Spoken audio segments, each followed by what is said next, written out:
Hey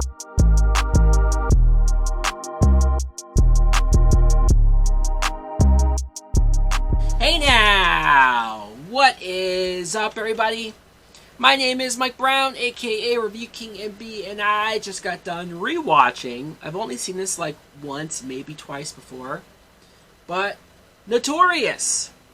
Notorious is a 2009 film that was directed by George Tillman Jr., and it's about the life and times and story of Notorious B.I.G., Biggie Smalls, Christopher Wallace, whatever you want to call him, and it's about his life. You see him as a kid and everything that went on with his mother and his father not being there.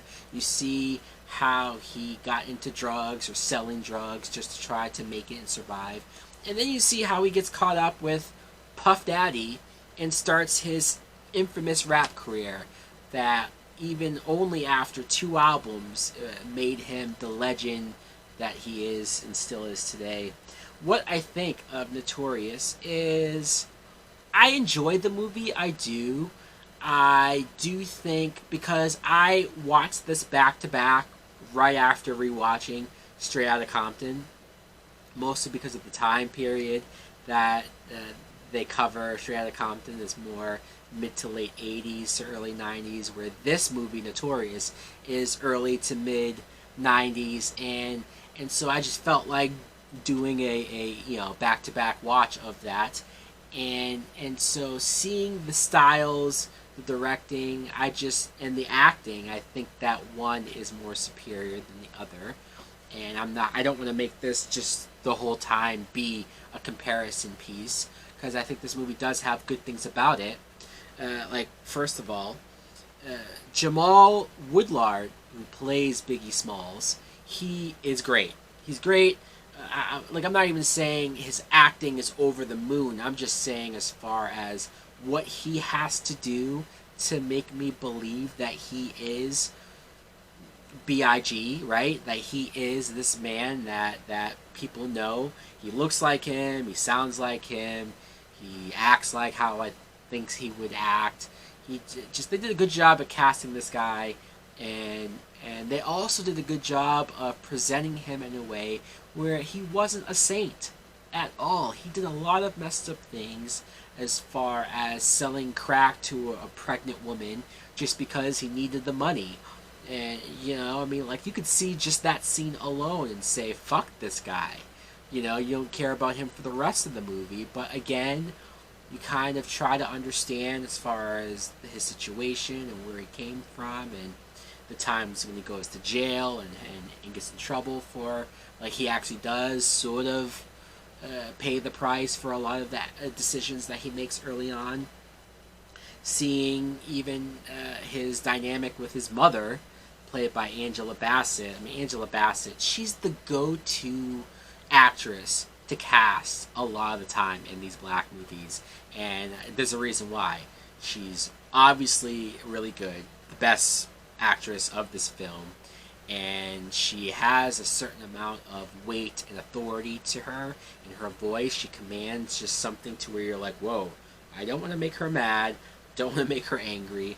The part where he got arrested and called her to ask to bail him out, and she said, no, you need to learn, boy. You need to learn that you can't do that dumb shit that you were doing, and you should probably sit in there for a little bit to learn that hard lesson. And I'm like, man, that sounds rough, that sounds harsh, and a lot of people wouldn't do that. I'm not even sure I could do that, but I definitely understand, because ultimately it kind of worked, or at least kind of worked.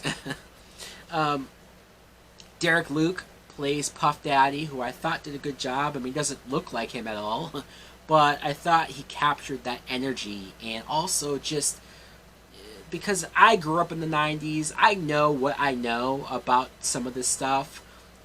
I'm already coming into this movie with prior knowledge of some of it, but seeing how him and Biggie created Bad Boy Records, their record label, and how all of that went down. Seeing him present Biggie that Juicy Fruit song, and just how hilarious it was, because Biggie thought it was ridiculous. Biggie thought it was the dumbest song ever, but it ended up being possibly one of his biggest hits of all time. And so that's what fascinated me a lot. You know, their relationship, seeing Puffy try to get him to see rap in a more commercial way, because you need to make that money, right? You need to be successful. And also the idea of Puffy always being in his records, always being on stage, dancing around and being his hype guy. I think he captured that very well.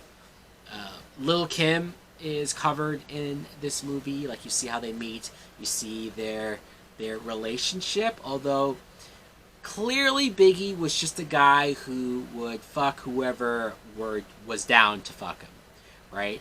And I know, you know, knowing the way that he looked and seeing that he wasn't the most attractive guy in the world, seeing when he was a child, and it was actually his real life son who played him as a child, you see that he was treated like crap by girls, made fun of, called ugly and whatnot. And so when he does get older, when he does get some money, he's going to take advantage of that. Like, I get it. He doesn't respect women, as far as I could tell.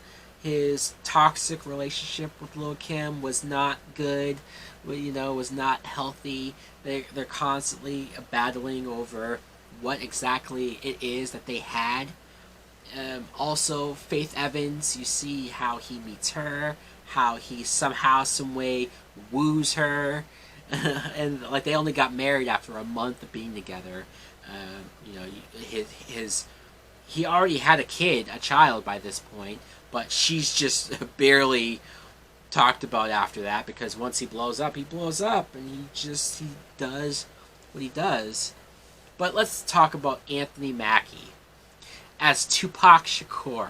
Now, I love Anthony Mackie. I think he's a great actor, and I like his energy. He does have good energy in this movie. You know, he tries to bring Tupac to life, which is virtually impossible. Has to be impossible to do for an actor. But acting-wise, I think he's good. I couldn't look at him. I couldn't see him and see Tupac. He didn't look like Tupac. You know, I just saw Anthony Mackie, and I was trying to go along with it. I like how they covered the fact that they used to be friends, and then how horrible their friendship, their beef became, and some of the East Coast, West Coast stuff that went down with Suge Knight. A lot of that stuff I knew myself. I did find myself wondering, if you're somebody that doesn't know anything about any of that and you're just watching this, like, does this go by too fast? Do they properly explain and cover everything that goes on? Or do they expect you to already know most of it, so they really just say, like, hey, this happened, that happened, a lot of this stuff happened, but we're not going to get too deep into it because, well, we only have so much time to go.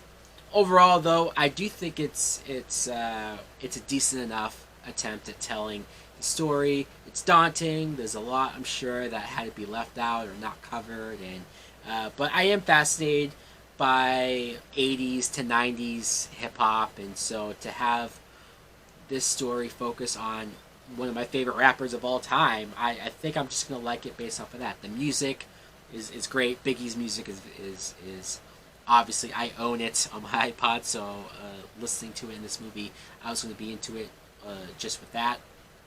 Could it have been better? Yes. You know, could it have been maybe put together or written or acted by some of the smaller parts better? Yeah, sure, fine. But overall, I'm satisfied. I'm satisfied with this film and by the way it came out. So guys, let me know in the comments below if you too have seen Notorious. Do you like it? Do you love it? Is this a film that maybe you think, you agree, could have been better? Anyways, guys, thanks for watching. Like, comment, subscribe.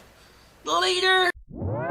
Heat in my vein like vernacular. Cook up the beat with a spatula. Y'all are not ready for action. I'm smoking these rappers and feeling spectacular. Making it killing like massacre. Watch out, I'm whipping my wrist. Right on my city, been pissed, but I show them love. I'm not the one that's at risk. My homie told me that when people rise up against you, it's a sign of your destiny real. Fake ones been hating cause they know that one day you're making it. Jealousy's all they can feel. Plugging the phone, drifting my zone, pain in the